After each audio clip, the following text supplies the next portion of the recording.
Hey guys, I'm back to read another substack because apparently that's just all I can talk about on video because I've never had super original thoughts, but here we are. And I also have a list of other things that I want to talk about, but I want to open with this line from a substack. So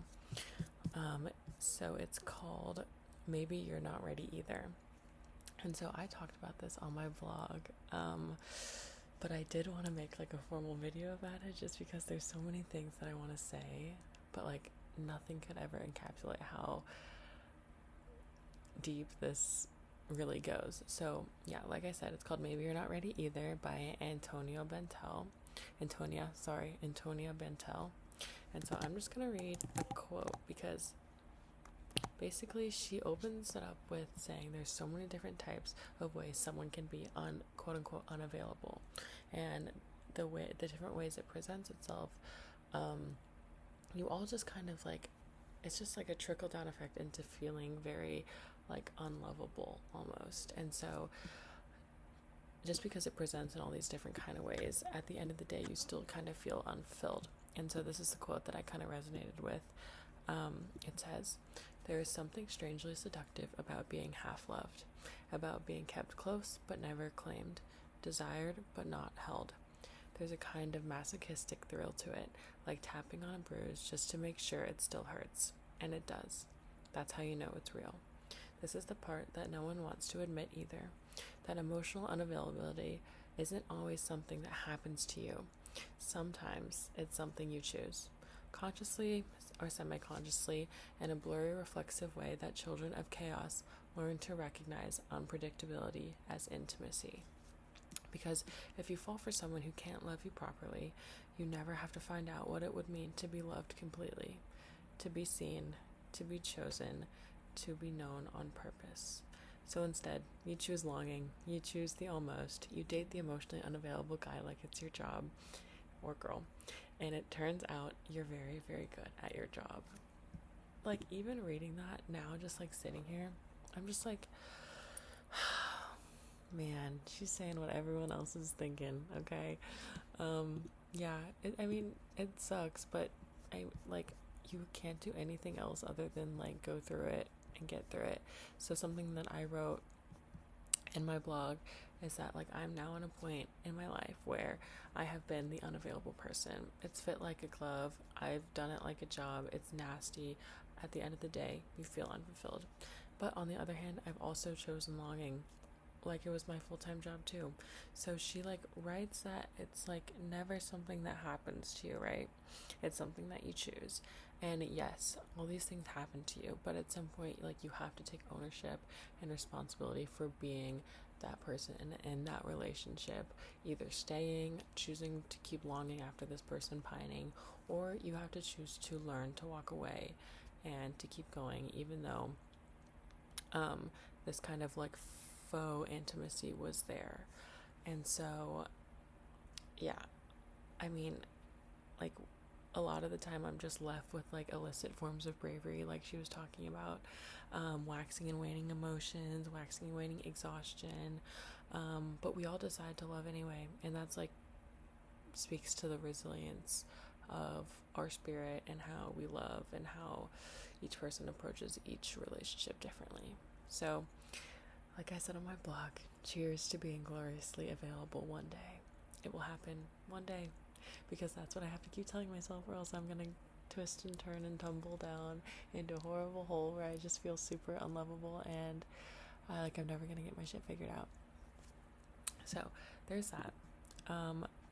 I also wanted to talk about how like this trend going around is like YouTube prompts me with a lot of videos of like, this is how life is supposed to feel, like, oh my god, this is the purpose, this is the reason why we keep going.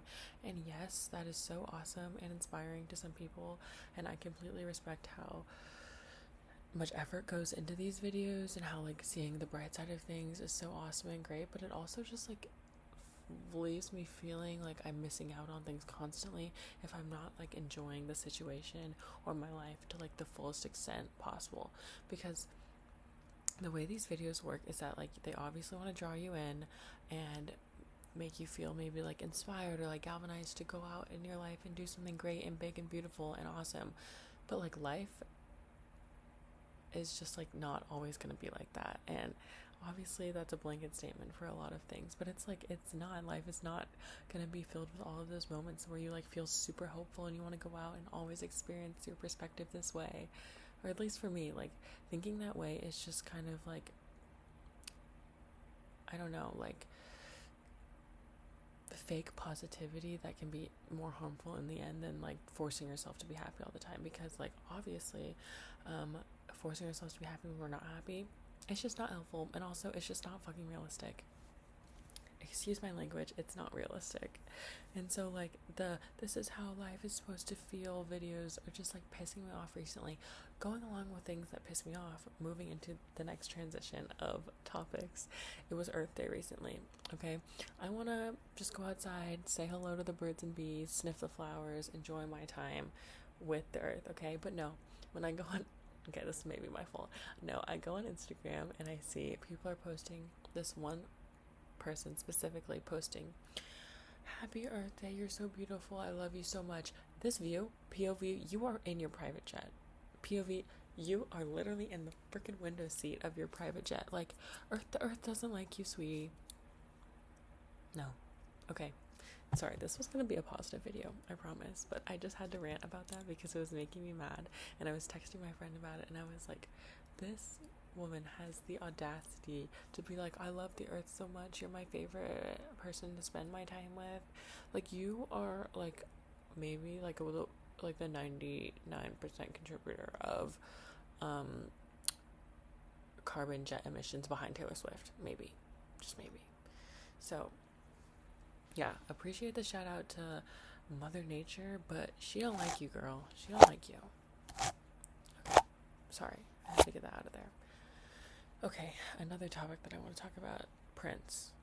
Random, right? Okay, these are just things that I've written down to like talk about. So Prince, I have been listening to his like second album. I think it's literally just called Prince. And so I was watching a video on YouTube on like his life, the biography basically, and in one of his albums he plays 27 instruments. He does like all the recordings separately of each of these instruments, which I just think is so mind-boggling, because like we're not to be like a millennial, but we are just like not making music like that anymore. Like, no one is going to the studio recording 27 different instrumentals, all knowing how to play these different instruments, let alone putting them together, producing it, writing the songs. No one is doing it like Prince did it, okay? And so that's something that also is like making me mad about all of these like catty corner like things that are happening today with like, don't even get me started on AI, but just with like the DJs, okay? Like, DJing is great, have a hobby, I respect it, but like, don't act like you're some, I don't know, god that just like came up with all these ideas. Like, you just have a soundboard in front of you and you read an instruction manual and you listen to multiple songs and put them together. Like, I fully respect like the art of DJing beyond like the commercialized DJing where it's just like I'm making my mixes in my room and I'm going to play a show. No, like the Orange Sun DJs, like I respect her, and like the DJs that obviously like put way more work. Obviously this is just like more like subjective, but like actually have the art and the dedication that go into mixing music. Okay, because like turntabling, all of that, that's kind of where like originated, but now it's all these soundboard shit, and no one's doing it like Prince anymore. No one is recording 27 different instrumentals. Okay, it's just crazy. And another fun fact about Prince that I like also picked up on is that the parental advisory board committee was basically made for him because his music was so explicit, because he made a song about masturbating. Cool fun fact. I don't know where I would ever bring that up, but yeah, fun fact I read. So and another thing that I read, a fun transition for you, is here, I have it right here. Convenience Store Woman. Okay, so it's a shorter book, and look how big the font is. Like, y'all, you can pick this up and read it, okay? Like, I know we're not all big readers, but you can do this. It's like you could finish it in like 30 minutes. A quote that I have really been enjoying from this book, you don't even need the context because the context doesn't matter. The quote speaks for itself. It says, well, I guess anyone who devotes their life to fighting society in order to be free must be pretty sincere about suffering. Mwah, chef's kiss. I mean, yeah. I mean, that is just like, speaks to a lot what's happening today, basically, because I know people who are trying to keep up with the news, yada yada yada, but you are just like digging yourself into a hole of deep suffering every time you look at the news, I being one of them. Like, I don't really have any words to go beyond that quote, because it speaks for itself. Like, fighting any sort of good fight, subjective again, you are very sincere about suffering. And like, putting those words next to each other, being sincere about suffering, like, it's just like, should I get that tattooed on my leg? Like, that's beautiful.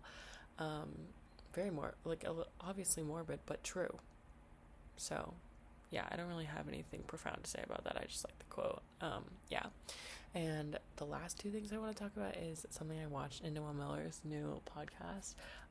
One of them is sperm racing going on in LA, which is crazy. Like, billionaires need to get a freaking hobby that's not so whacked out and weird.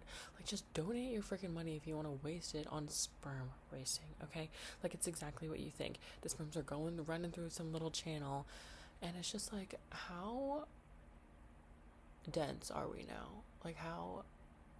Yeah, again, like, sorry, my mind is going everywhere, but this was supposed to be a positive, upbeat video, and it has turned into a rant about society. But, like, what other, like, you must have better things to do with your time than be jorking it and then watching him run around a little tunnel. Like, oh my god.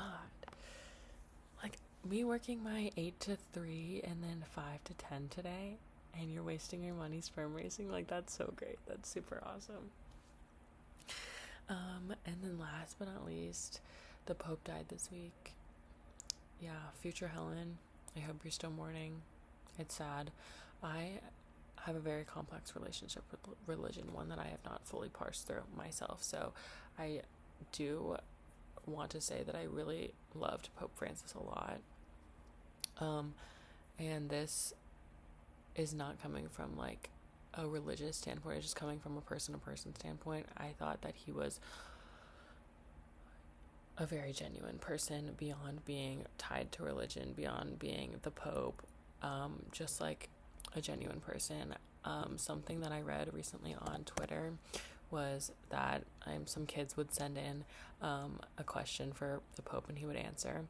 And the question was, Dear Pope Francis, if you could do one miracle, what would it be? Love, William. And you know his response? Dear William, I would heal children. Okay, very popey answer, but stay with me here. I've never been able to understand why children suffer. It's a mystery to me. I don't have an explanation. I ask myself this, and I pray about your question. Why do children suffer? My heart asked the question. Jesus wept, and by weeping he understood our tragedies. I tried to understand too. Yes, if I could perform a miracle, I would heal every child. Your drawing makes me think. There was a drawing that went along with this. Your drawing makes me think there is a big dark cross and a rainbow and the sunshine behind it. I like that.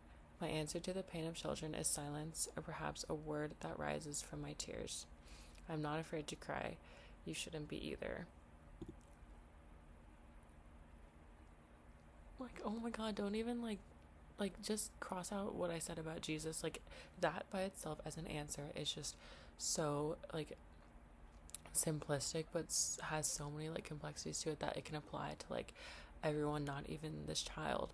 Like, there's just like a touch of like being secure within your masculinity, you know, not being afraid to cry, just like understanding that like sometimes things are impossible and you can still hope for greater things to happen in the future, even though you have such impossible high standard tasks in front of you. Like, it's beautiful.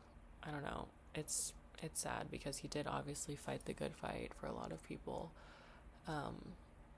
not just like people who are oppressed, but for everyone, you know, and it was just sad to see him go, especially when we have very few people left in media today who are actually genuine people who want to speak for people who normally don't have a seat at the table.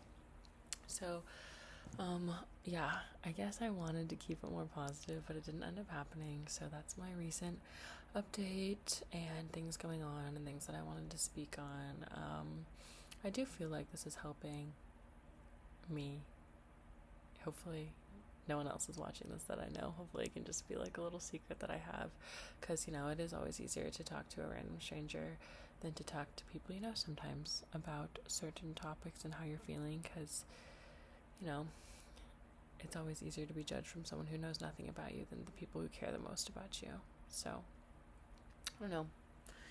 That just is where I'm at. So I hope everyone is having a good week, and it's Wednesday, hump day. We're almost through, and happy Wednesday.